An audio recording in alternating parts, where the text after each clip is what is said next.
Good morning students.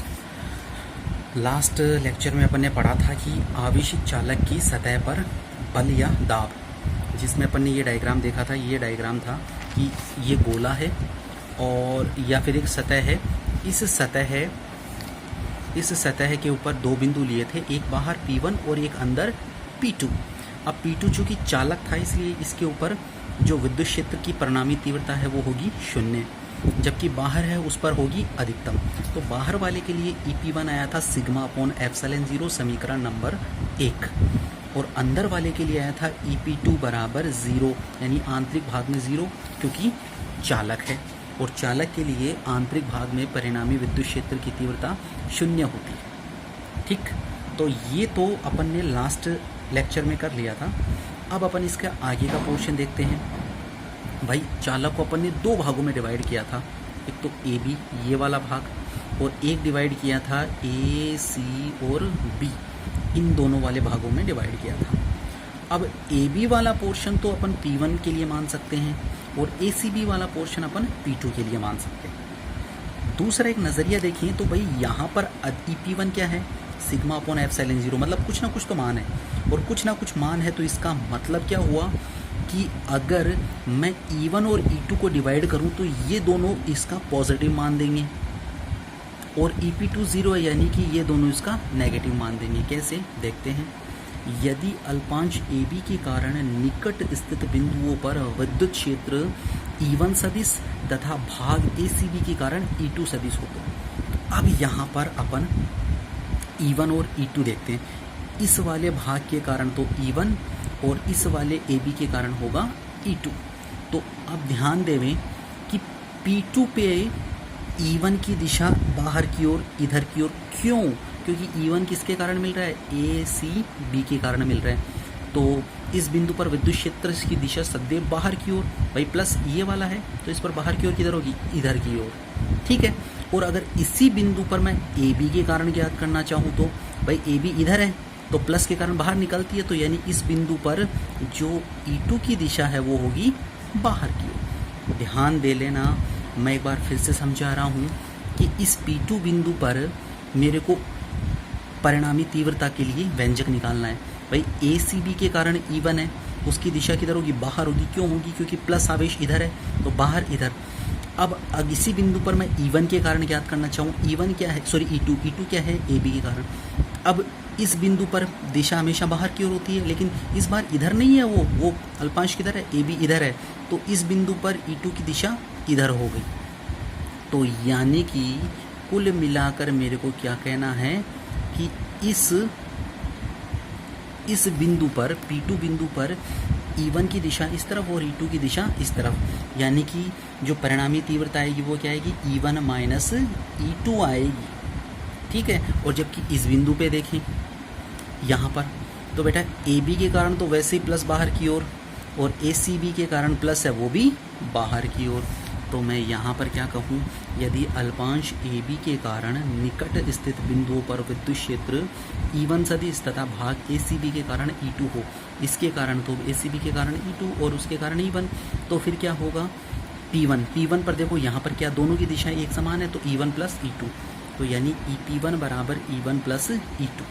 ठीक है, समीकरण 3 दे दिया। ये क्या हुआ, ये हुआ अपना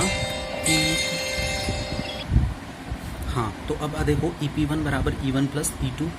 P1 पर E1 तथा E2 समान दिशा में दिख रहा है साफ साफ, ये रहा P1 पर E2 की दिशा भी इधर है और E1 की दिशा भी इधर है, और P2 पर E1 और E2 की दिशा विपरीत है, इस कारण से माइनस हो जाएंगे। भाई किसी बिंदु पर दो सदिश अगर एक ही दिशा में हो तो फिर वो जुड़ जाते हैं, तो ये तो जुड़ जाएंगे, लेकिन अगर इस बिंदु पर दो विपरीत दिशा में है तो वो माइनस हो जाएंगे। तो P2 बिंदु के लिए E1 माइनस E2। क्यों? क्योंकि P2 पर E1 तथा E2 दोनों विपरीत दिशा में हैं। ठीक। अब ज़रा ध्यान दो, EP2 समीकरण 2 से क्या है, 0, तो समीकरण 2 से मैंने EP2 बराबर 0 लिख दिया, तो 0 बराबर E1 माइनस E2। तो अब इस माइनस वाले को इधर लाऊंगा तो प्लस का हो जाएगा, तो यानी E1 बराबर E2। तो कंक्लूजन क्या निकल कर आया है कि E1 और E2 दोनों एक दूसरे के बराबर होंगे। तथ्य मैथमेटिकली देखना, दिमाग में मत बैठाना कि E1 और E2 एक दूसरे के बराबर क्यों हैं, क्योंकि ये मैथमेटिकली प्रूफ है, न कि अपन इसको तथ्य के रूप में देखें। तो देखो आगे क्या है, आगे समीकरण है 1 और 3 से। 1 और 3 से क्या है, ये देखो समीकरण 1, EP1 की जगह मैं क्या लिख सकता हूँ, E1 प्लस E2। 3 से ही लिख सकता हूँ EP1 की जगह E1 प्लस E2 बराबर सिग्मा अपॉन एप्सिलॉन 0। तो मैंने क्या लिखा, E1 प्लस E2 बराबर सिग्मा अपॉन एप्सिलॉन 0। ठीक, अब चूंकि E1 बराबर है E2 समीकरण 4 से, तो मैं यहाँ से क्या करूँगा, ये बीच में प्लस का साइन है भाई, ये बीच में प्लस का साइन है, तो E2 की जगह भी क्या लिख दूंगा, E1। तो E1 प्लस E1 बराबर सिग्मा अपॉन एप्सिलॉन 0, तो 2E1 बराबर सिग्मा अपॉन एप्सिलॉन 0। तो यहाँ से E1 बराबर E2, ये 2 इसके नीचे चला जाएगा, सिग्मा अपॉन 2 एप्सिलॉन 0। भाई E1 को चाहे E2 को बात एक ही है, तो E1 बराबर E2 बराबर सिग्मा अपॉन 2 एप्सिलॉन 0। ये समीकरण नंबर अपने पास में 5 आ गया। ठीक है, अब अपन आगे बढ़ते हैं। यदि AB का कुल आवेश DQ हो तो अल्पांश पर बल, अपन को बल या वैद्युत बल या फिर वैद्युत दाब याद करना है। अगर इस अल्पांश के ऊपर DQ आवेश हो तो क्या होगा, भाई आवेश अपन को पता है तो बल निकाल सकते हैं, क्योंकि बल F बराबर क्या होता है, E अपॉन Q होता है, ये आपने पहले लेक्चर में पढ़ा होगा। तो भाई अगर DQ आवेश है तो DF बराबर E2 इंटू DQ, क्यों, E बराबर F अपॉन Q। अब अगर इस पर DQ आवेश है तो यहाँ पर इस पर जो विद्युत क्षेत्र है वो कौन सा है, E2, तो ये E2 हो जाएगा, ये F की जगह DF और ये Q की जगह DQ, तो DF बराबर E2 DQ हो गया, वज्र गुणा किया मैंने, तो DF बराबर E2 DQ। अब E2 का मान भाई मेरे को पता है कितना, सिग्मा अपॉन 2 एप्सिलॉन 0, ये देखो सिग्मा अपॉन 2 एप्सिलॉन 0 पता है, तो मेरे को यहाँ से DF की जगह क्या रखना है, सिग्मा अपॉन 2 एप्सिलॉन 0 DQ। अब भाई मेरे को DQ भी हटाना है, कैसे हटाऊँगा भाई, मैं जानता हूँ पृष्ठीय आवेश घनत्व से सिग्मा बराबर क्या होता है, आवेश बटा अल्पांश या क्षेत्रफल, तो सिग्मा बराबर DQ अपॉन DS होता है, वज्र गुणा कर दिया तो DQ बराबर क्या हो जाएगा, सिग्मा DS हो जाएगा। तो DQ बराबर क्या हो गया, सिग्मा DS, और ये सिग्मा DS मैंने यहाँ रख दिया, तो DF बराबर सिग्मा अपॉन 2 एप्सिलॉन 0 तो पहले का था, और DQ की जगह क्या रख दिया, मैंने रख दिया सिग्मा DS, तो सिग्मा DS यहाँ रख दिया, तो ये क्या हो गया, सिग्मा और सिग्मा क्या हो गया, सिग्मा स्क्वायर, तो DF बराबर सिग्मा स्क्वायर अपॉन 2 एप्सिलॉन 0 और इंटू में DS, ये चीज़ है अपने पास में। ठीक, तो अब यहाँ पर DS है और सॉरी DF है और यहाँ DS है, दोनों को अगर मैं समाकलन कर दूँ तो यहाँ F मिल जाएगा मेरे को, बस समाकलन करना है। तो अतः संपूर्ण पृष्ठ पर लगने वाला बल, इधर समाकलन किया तो DF का क्या बन गया, F, इधर मेरे को समाकलन करना है sigma square upon 2 epsilon 0 DS। ठीक, अब DS, अगर मैं DS का समाकलन करूँगा तो क्या आ जाएगा, S आ जाएगा, भाई सिंपल सी बात है, S आ जाएगा, तो मैं S लिख दूँगा। अब एक बात और मैं बताना चाहता हूँ यहाँ पे कि सिग्मा की जगह मैं क्या लिख सकता हूँ, एप्सिलॉन 0 E, क्यों लिख सकता हूँ, क्योंकि E बराबर क्या होता है, सिग्मा अपॉन एप्सिलॉन 0 होता है, भाई E बराबर सिग्मा अपॉन एप्सिलॉन 0, तो सिग्मा बराबर क्या हो जाएगा, एप्सिलॉन 0 E, तो इसकी जगह मैं एप्सिलॉन 0 E भी लिख सकता हूँ, जो मैंने यहाँ लिख दिया एप्सिलॉन 0 E स्क्वायर अपॉन 2, भाई एक एप्सिलॉन 0 से एप्सिलॉन 0 कैंसिल आउट, तो ये epsilon 0 E square upon 2 DS, ये मैं आगे करके बता दूंगा अभी। इसको मैंने दे दिया समीकरण नंबर 6।